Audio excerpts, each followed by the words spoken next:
Hello and welcome everyone.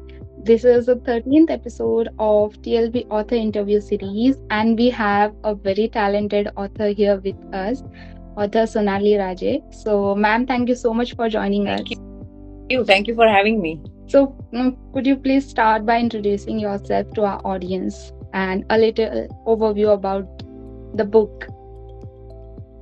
I'm a chemistry professor, and writing was just accidental. I live in a suburb of Baltimore, Maryland, with my husband and my two children. I've always been a scientist all my life, so English was never something. The last time I ever wrote an English composition was in 12th standard, which is like way back. So it's been decades since I really wrote anything, and creative writing was never. I mean, it never crossed my mind. It was always just scientific writing that was always a part of my work.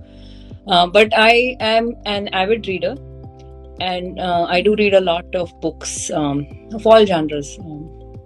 Preference is mystery and thriller, not mythology. But I do I do read mythology also. Hi Shashwat, good to see you here too. I just saw the comment. I mean, this was quite accidental. It was never on the radar. Like writing was never part of. I never ever imagined myself to be a writer. But I read a few stories of the Mahabharata, and it was just something that I felt that I wish somebody had written a story a little bit differently. And I think it was for me, the impetus was these stories are all great, but I want to make it more socially relevant without losing the essence of the epic. And that was the reason why it was purely accident. Like honestly, one day the whole story just downloaded in my brain. It was like it was surreal actually. So, you have already answered my question, the first question I was asking you, that what inspired you to write this book? As Empress of Indraprasth, the Mahabharata have been told and retold many times, but your decision to narrate it completely from Draupadi's perspective is something I find very unique. So, why did you feel compelled to bring her voice to life in this way? What was there a particular moment or aspect of a story that spoke to you? So the reality is that several authors have written about Draupadi. In fact, there are a lot of books from Draupadi's point of view. And I had, before 2017, which was when I started writing, I had seen a lot of books.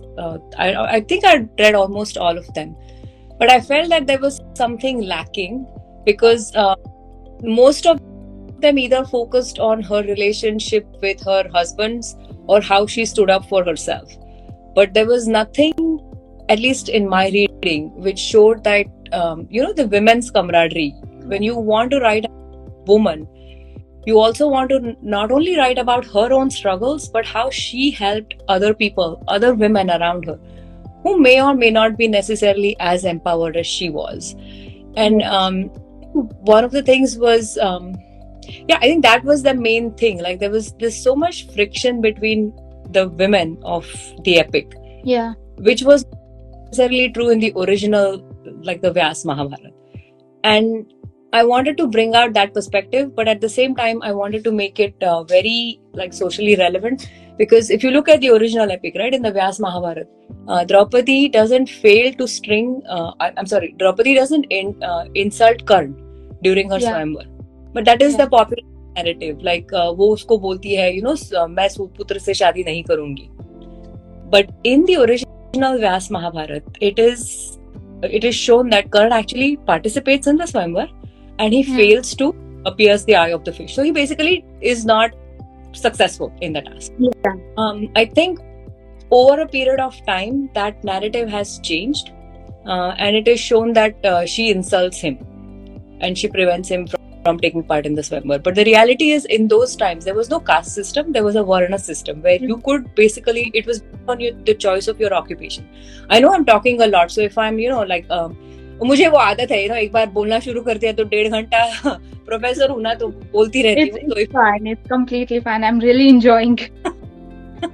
So like, no, if any point of time, if you feel like you can just interject and I'll get the hint. So I'll like stop. It's okay. It's all about us chatting over the book and your perspective. Okay. So yeah, please continue. Okay. This idea that Karn was the victim, I think it must have, and this is just a conjecture. I'm not a historian. I have no proof of any of what just now.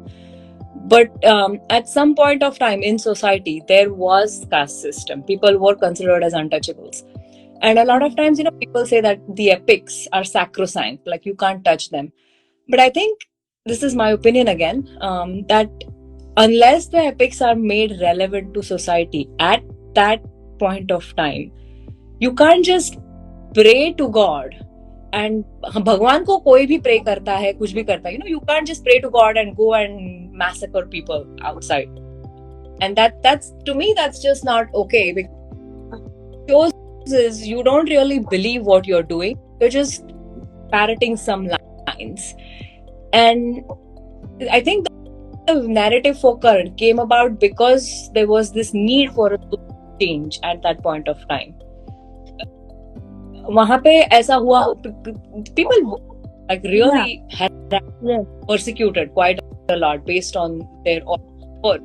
So it is possible that maybe 200 or 300 years back, when these things were happening, that somebody decided कि if we write book, or if we write something, or the Mahabharata, if we rewrite the Mahabharata from this perspective, it's possible that people will be a little more towards people who are not highborn. And that's exactly what happened to me when I wrote Draupadi's story. I kept that narrative, even though I know it is not in the original Vyas Mahabharata. I did show her as rejecting Karn. And the reason for that is, when you want women's empowerment, you don't want her to be like a Virya Shulka. That's what Vyas had shown her. Basically, she was a Virya Shulka, somebody to be won as a trophy by the best archer in those times. That's not what we want today, right? We don't want women. There's enough women are already like persecuted, and there's enough bad stuff going on around all that stuff. So exactly, I just want that I didn't repeat that narrative. I didn't want a Saas Bahu narrative where like women are constantly. We see enough of that on Star Plus. So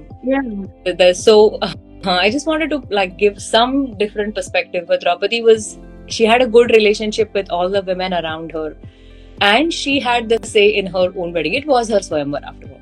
So I chose bits and pieces from different areas to put forward my story. That was really refreshing to hear your point of view and how you created a different story from what it originally is. So that's very good to hear.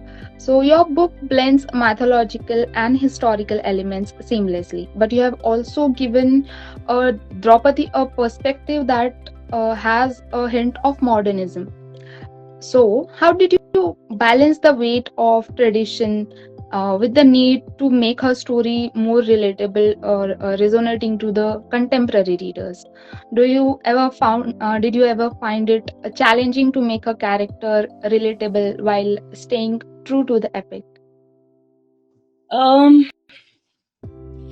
In some ways, yes, it was a challenge because it was. So I found it challenging because the first book I just wanted to write what I wanted to write. But after the first book came out, there are some in society who will not accept any change to the epics. And, they, in the name of modernism or wokeism, it just starts to like this. I used to get DMs like, okay, this is just not acceptable. But at some point of time, as a writer, you have to be true to yourself. You want to tell your story the way you want to tell it, because it is your story after all. And people may not necessarily see it, especially if it's a series. Like, there are some cliffhangers that you leave. And that's always, it can go both ways. Like, unless your sequel is compelling and it promotes, or it rather inspires people to read more, it can go quite quickly. but at the same time you want to make sure that people stay interested in the story, so you want to provide that perspective. So it was definitely challenging because India especially has a certain mindset that women are supposed to be like this. Yes. And having like Draupadi in those times speak up for herself was something that was a bit different. But she did speak up for herself during the Vastraharan episode. That's when she challenged the court. So it wasn't like she was completely a very servile and docile woman. She definitely had her moments where she, just protested against the tyranny that was going on around her. Yeah. But at the same time, wasn't as, especially in the original, she wasn't as strong, or I won't say as strong, I would rather say as rebellious as she's supposed to be. But given the need of the hour, I just wanted to take those aspects of the story which have shown her to be a rebel and take those forward. And that's why in book 2, I have shown her with the other wives of the Pandavas. Like we have never read about them. Even in the Vyas Mahabharata, that's not there. Or transgender issues, that's nowhere. Even when her marriage to the Pandavas happened, it was Kunti's decision, and there have some narratives where Draupadi is shown to be challenging, like, okay, mujhe isse shaadi nahi karni hai. But the reality is, there are 5 other men who are involved in that process. Right? Yeah. Arjun is her husband, but there are 4 other men, and nobody's asking them for permission. Yudhishthir, okay, this is aligned with dharma, and okay, it's always been shown like she's so beautiful that everybody wants to marry her. But that's not what is relevant today. There is always this element of consent, and just because somebody is pretty doesn't mean that you want to go and be intimate with that person. You might have your own reservations because this is a polyamorous marriage or a polyandrous situation. Marriage. So yeah, it was all in there. That really, like, when I saw the glimpse of the book, the blurb I read, I was like, I need to read this book. Like, it really caught my attention, and the fierce, kind, lovable, everything, all characteristics of Draupadi really attracted me towards the book, and I'm really reading it, and I'm so invested into the book. I for 4 hours midnight I was reading it. Continue. Oh, thank you. Yeah. So as Mahabharata is full of intense and pivotal moments, but it's also very deeply complex when it comes to Draupadi's journey. So was that what was most challenging scene or topic for you to write? Or were there any scenes or a topic that you felt emotionally affected while writing?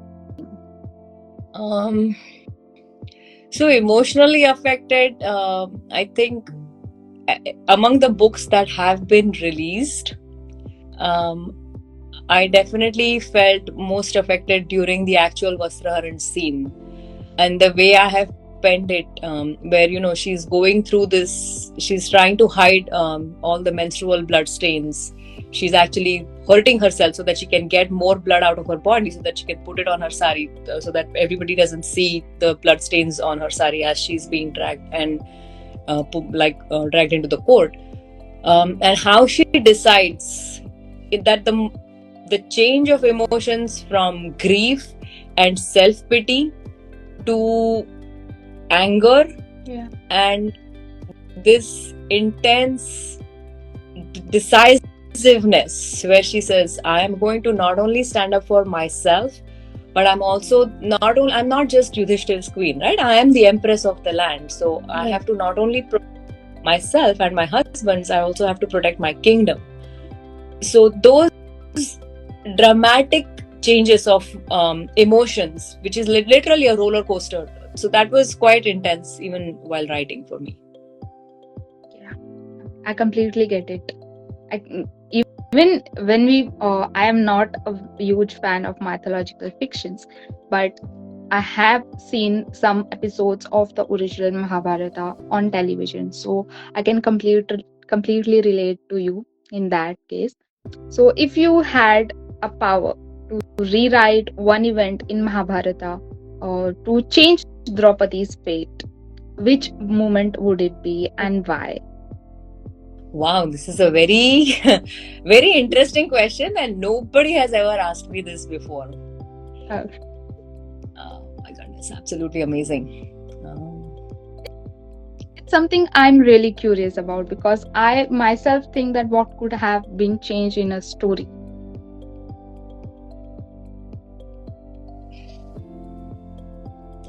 This is going to require some thought. This is a very interesting question, very deep question.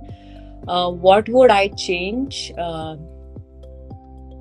I would probably change the moment where they decide to follow after they lose the dice game the second time, when they are banished into exile. I would probably say, like, that's it. We are not going. This is our kingdom. We are not going anywhere.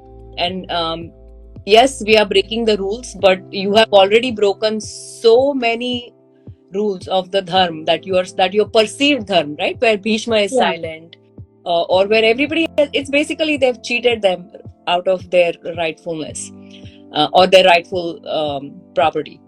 So I would change that moment. I wouldn't change the fact that she marries 5 people. I wouldn't even change anything else. But where she takes the decision, like, enough is enough.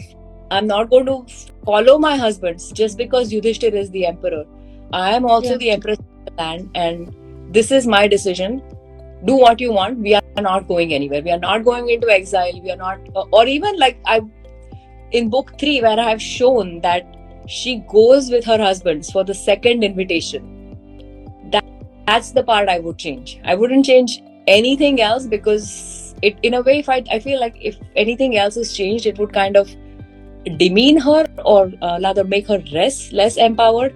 But the decision where she would take, despite the men in the family saying that this is what dharma is, if she would unite the women of the family and convince the men, or even Pitama Bhishma, the king, that this is injustice, we are not going to tolerate it, end of story. We are not going anywhere. That's probably what I would change. But honestly, I have to commend you on this question. I really appreciate this question, because it's not something that I have ever thought of, and it's not, I mean, I've given so many interviews, but this is the first time somebody has ever considered asking this really intelligent question, I must say. Thank you so much for the compliment, and I really loved your answer, the way you answered, because if that part is changed, I think many of the tragic events ahead in the story could have been changed because of that. So one of the most striking element of your portrayal of Draupadi is her sharp political mindset, her ability to strategize in a way that are often overlooked in traditional retellings. So what inspired you to highlight this aspect of her character, the political strategies or the political mindset she had?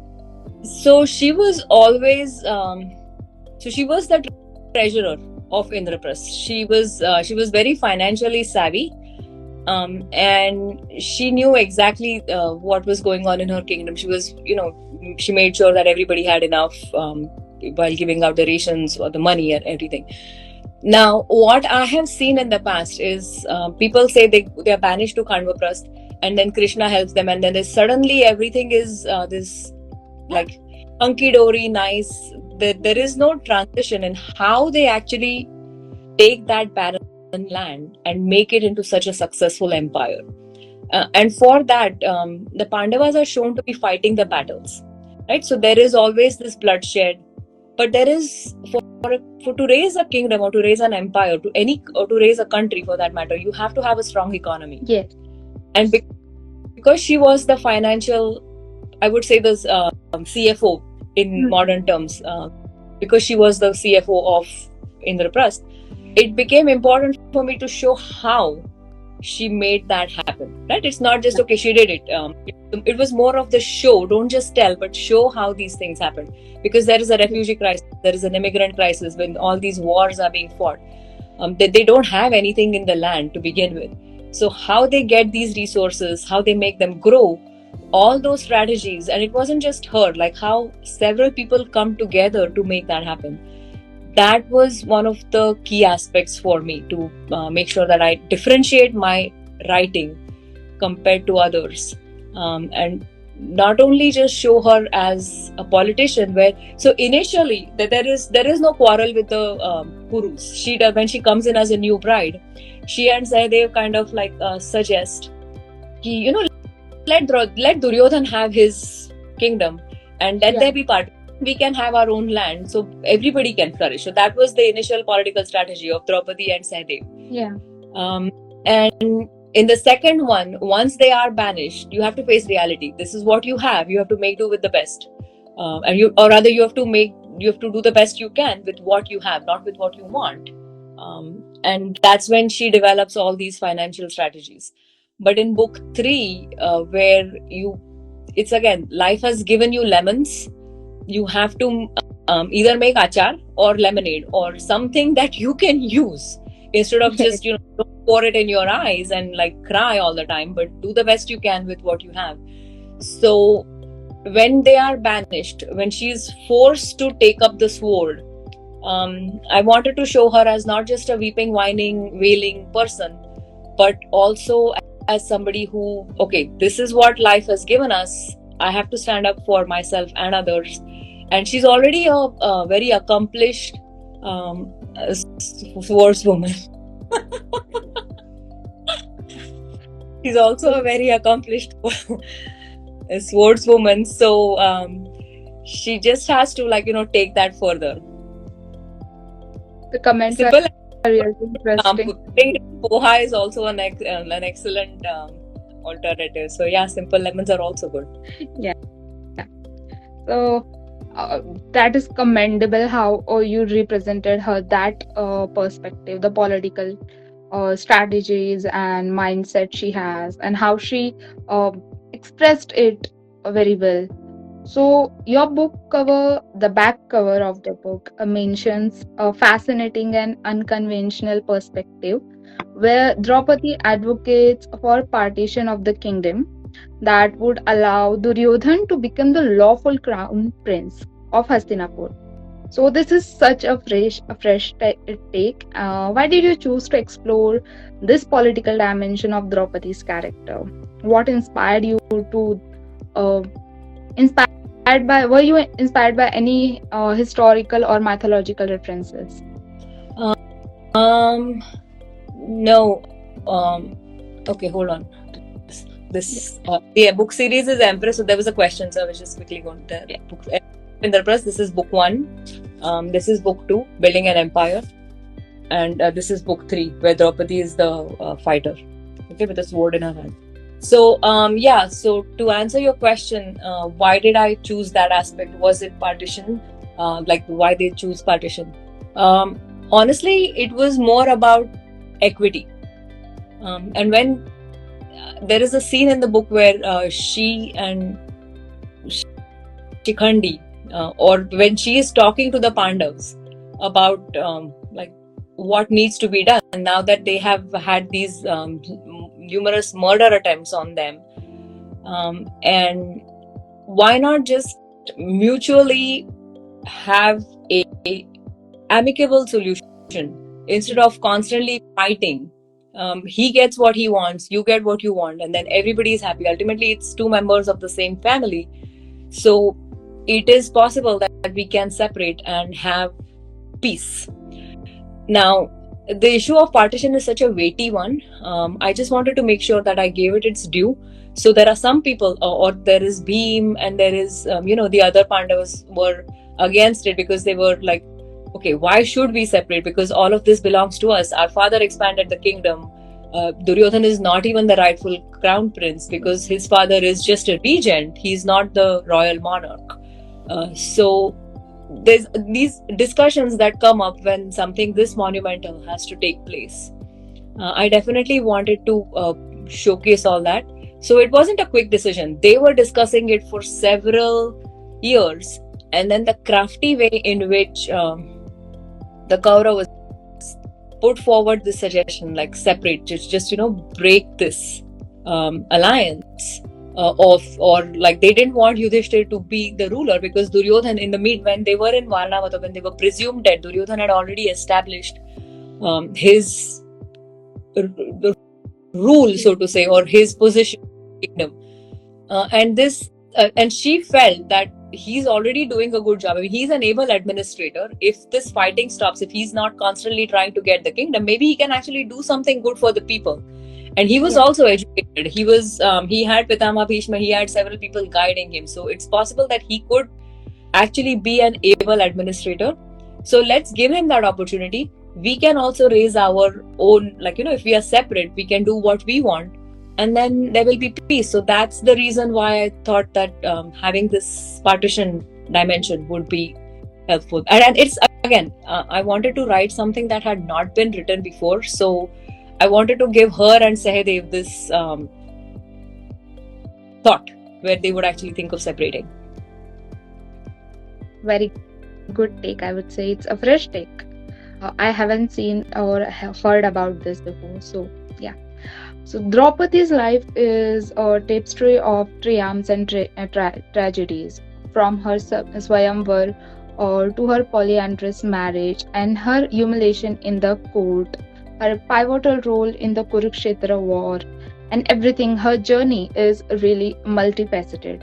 So, how did you decide which aspects of her life to focus on in your book, and were there any events you chose to reinterpret or expand upon to give them a new perspective? So, definitely.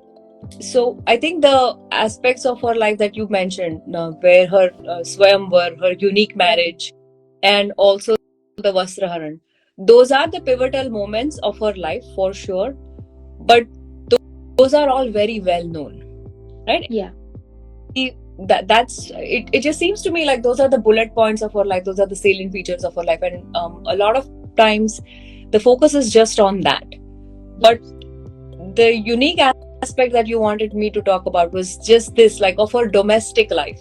How was her relationship, not just with Arjun or Bhim, because most of the books that I've seen focus on her relationship with either Arjun or Bhim, sometimes with Yudhishthir, and a lot of times with Karn, which normally actually did not exist. Like, there was no relationship at all.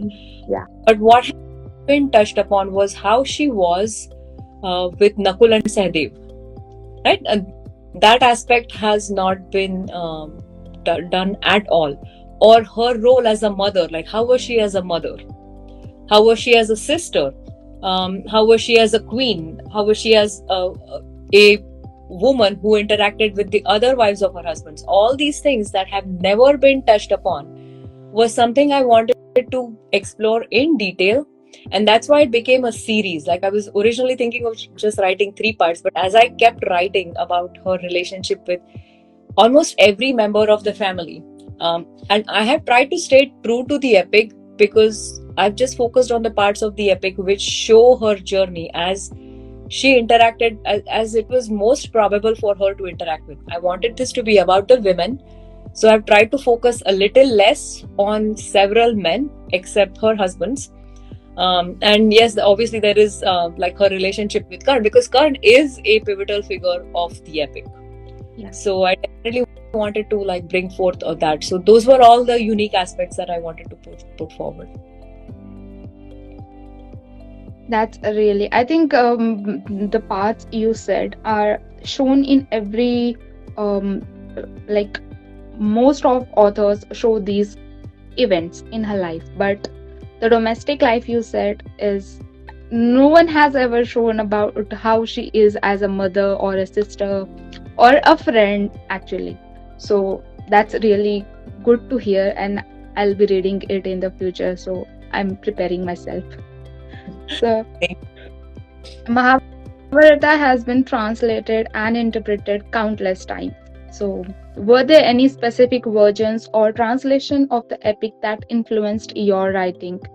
Did you find inspiration in any previous retellings of Draupadi's story, or did you intentionally avoid them to create something fresh and unique?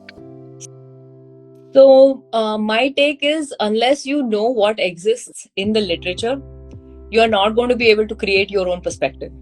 So it is vital to read everything that you can lay your hands on, especially when you're a writer. In your genre, at least, if there are books on Draupadi, you have to make sure that you read them. Which I did too. So I have read multiple books on the Mahabharata, not necessarily from Draupadi's perspective. There's Mrityunjay, which is a Sahitya Akademi Award winner. Then there is Palace of Illusions. There's Karna's Wife by Kavita Kane. Those were the pivotal books that helped shape my narrative.